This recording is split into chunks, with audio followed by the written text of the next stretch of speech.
Hey guys, what's going on? Steven back again. So we have a new trailer for Total War Warhammer 3. And it is not an army video. It is the first look at the campaign map. So I figured I would watch it, react to it, give my thoughts and opinions on it. So, what the hell? Alright, so let's take a look at the first look of the campaign map. Here we go. I will try not to pause it too much.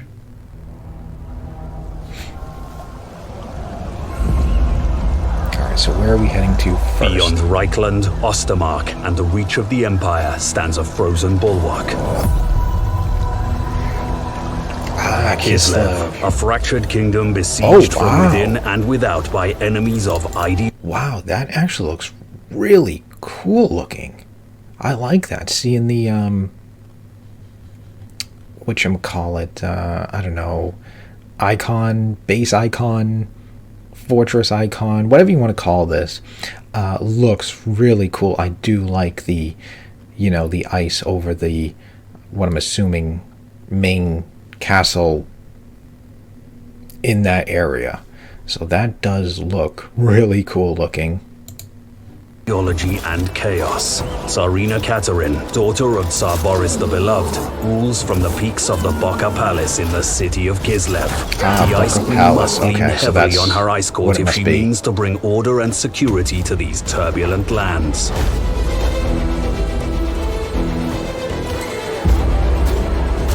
Oh wow, are we gonna get like all these, I know I said I wasn't gonna pause too much.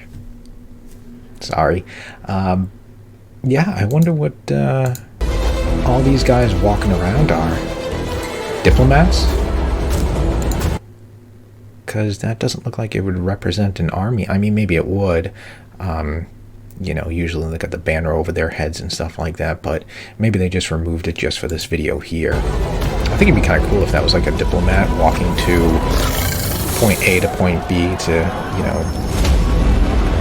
to do diplomatic relations and stuff. But there are those who do not approve of Katerin's reign and would sooner see themselves in power. It's from Castle Alexandrinov, stronghold of the Great Orthodoxy and seat of Supreme Patriarch Kostaltin, that the Tsarina faces the most immediate threat to her rule. These two Kislevite figureheads vie for the people's devotion, so they might employ powerful rules from their pantheon of gods.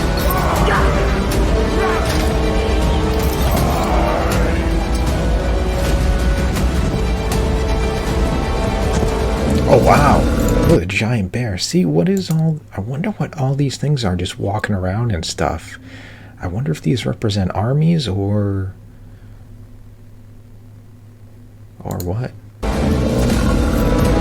That's really cool seeing the giant bear. Ooh. Uh-oh. Further north, between the northern and eastern oblasts, stands the Cursed City. Prague is the bastion of the north, a title earned through blood, corruption, and endless siege.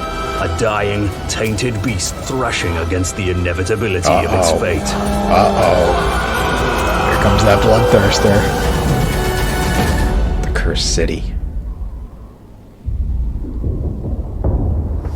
In the east, far from Kislev's frosty plains, loom the deadly mountains of Morn. Here, ogres and other merciless beasts make their home, though none more awe-inspiring than the deified Firemouth volcano, from which magic-wielding ogres known as Firebellies draw their considerable power.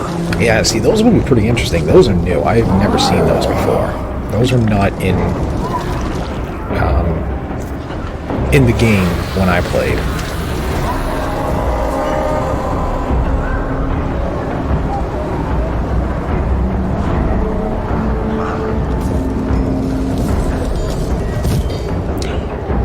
Oh, that is so cool seeing the giant just walking around. Now see, what about the lions and stuff?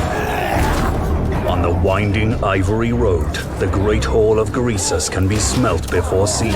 Inside, Greasus gold-toothed the over-tyrant counts his riches and gorges on the spoils of his bountiful greed, all the while accepting mercenary contracts from anyone with deep enough pockets. As long as you get the money.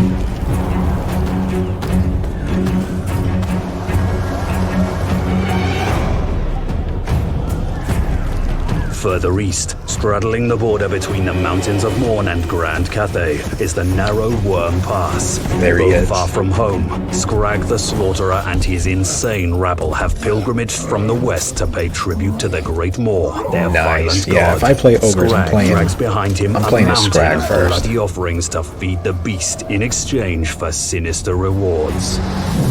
Yeah, sorry, Greases. I gotta play as Scrag. Scrag is just too cool. And his model is badass looking in the game. The actual tabletop game. Bordering these terrible mountains are the isolated lands of Grand Cathay. Past the Warpstone Desert in the heart of the wastelands of Jinshin, Zhao Ming defends Hanyu Port from brazen ogres and burrowing Skaven. It is the duty of the dragon siblings to maintain the harmony between yin and yang. Doing so will ensure Grand Cathay's strength and prosperity.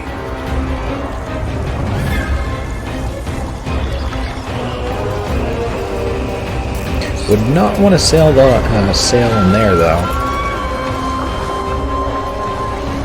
If it was real life, just imagine trying to sail in and out of all these little areas. Oh wow, got one of those giants walking around on the too. most eastern edge of Grand Cathay is the capital city of the Celestial Loyalists, Wei Jin, above which hangs the Celestial City, home of the Dragon Emperor.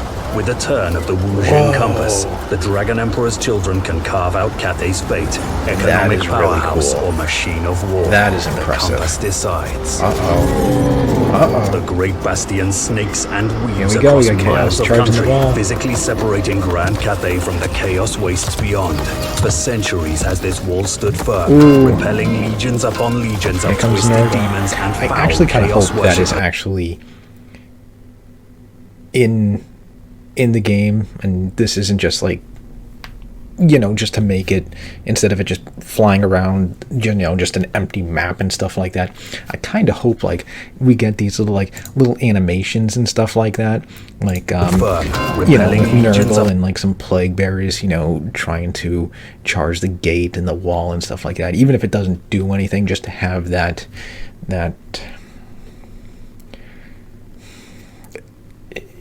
little extra, you know what I mean, you know, just to give it that little feeling, like, because I mean, apparently it's right, they are right next to chaos, so I mean, just having those little animations makes it feel like you're always under threat and stuff like that, even though, you know, you're not in real armies, you know, just to get that little more realistic feeling. Must remain vigilant, for the threat of invasion is ever growing.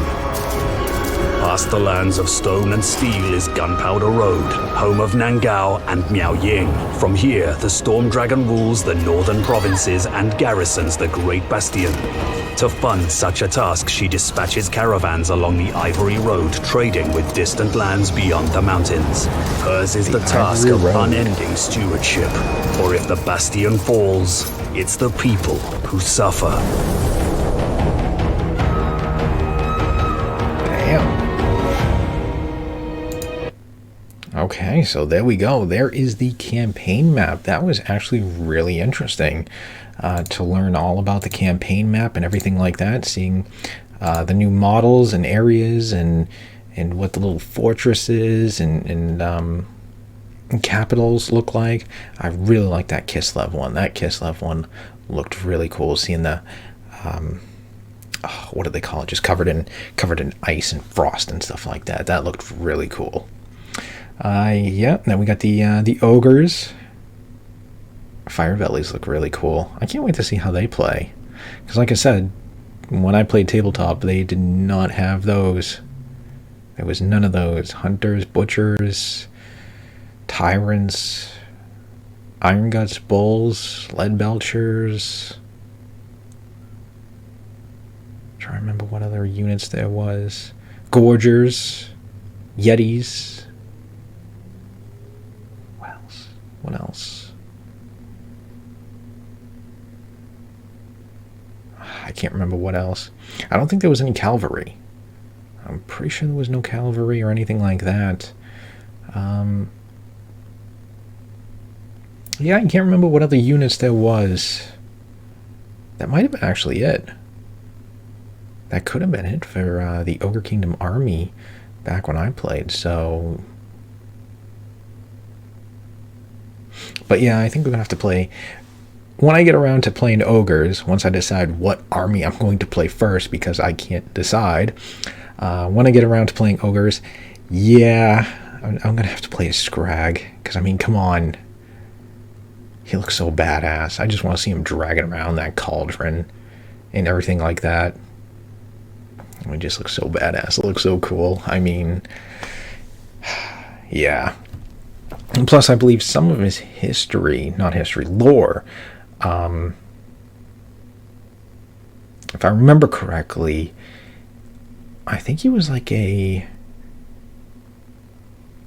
servant of, if anybody remembers him, the no longer named 5th Chaos God, Malal.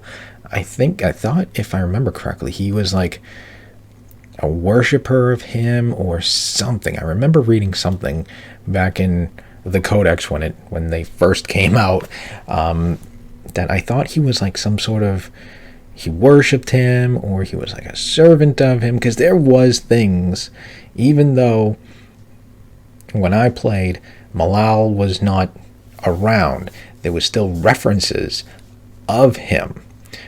If I remember correctly, like I said, Scrag I thought was like a servant or worshipped him or something.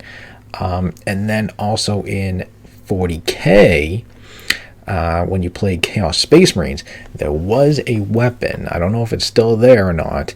It was a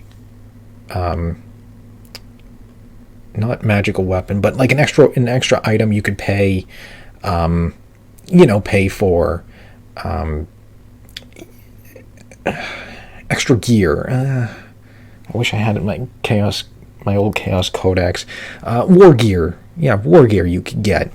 And if I remember correctly, it was like 35 points, and it was called the Dread Axe. Now, anytime I played Chaos, I always took a Demon Prince. Why not, Why wouldn't you? And I would always take the Dread Axe, and there was like just a little like 2-3 sentences saying like what this weapon is, and it said this was a weapon of Malal, and what it did was it granted no invulnerable saves. That's what its power was, its ability, no invul saves. So being a monstrous creature, back in the day in my rules, I'm sure they've changed quite a bit now, monstrous creature gave no armor saves, and if you took the Dread Axe, no invulnerable saves. So I would just do damage. That's it. Just killing models outright.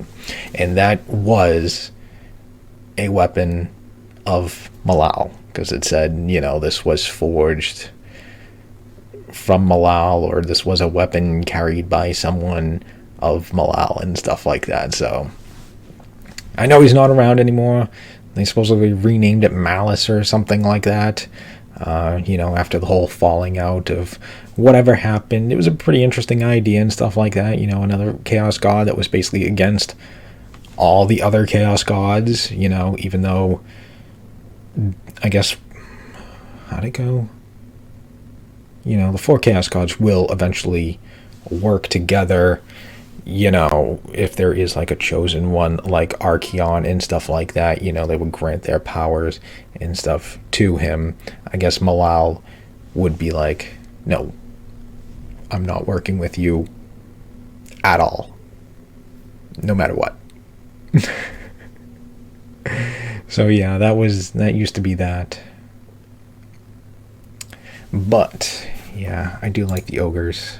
I do like Scrag, so I can't decide what army I'm going to play first. Decisions. I hope you guys have decided what army you're going to play first, because I sure as hell can't. I want to play them all at the same time. Now I do wonder what all these other like little things are, these little characters and things. I wonder if these represent armies, or if they just put these in here just so it's not this just flying over an empty map, you know what I mean? Although I do like the idea of like a diplomat being like an actual unit, and he will walk from like place to place or something like that to do the negotiations. That'd be kind of cool. I think they did that in Rome Total War, if I remember correctly. Alright, so anyways, I will stop it there, but there we go. There is the first look at the campaign map. It looks very cool. Some of the placements for some of the settlements or capitals are very interesting. The Grand Cathay one, that'd be kind of cool if there was like a chaos invasion within like the first 10 turns. You know what I mean? Because you're right there. So I mean, that'd be kind of cool. Make it a little bit more challenging, you know, having a chaos invasion happening on the 10th turn or something like that would be kind of cool. But I guess we'll have to wait and see. So anyways, there we go. I hope you guys enjoyed the video. If you did, hit that thumbs up button. That'd be awesome. Remember, feel free to subscribe to my channel. Follow me on social media. Links are in the description box below. And other than that, just stick around. More videos are on the way. And I will see you guys next time.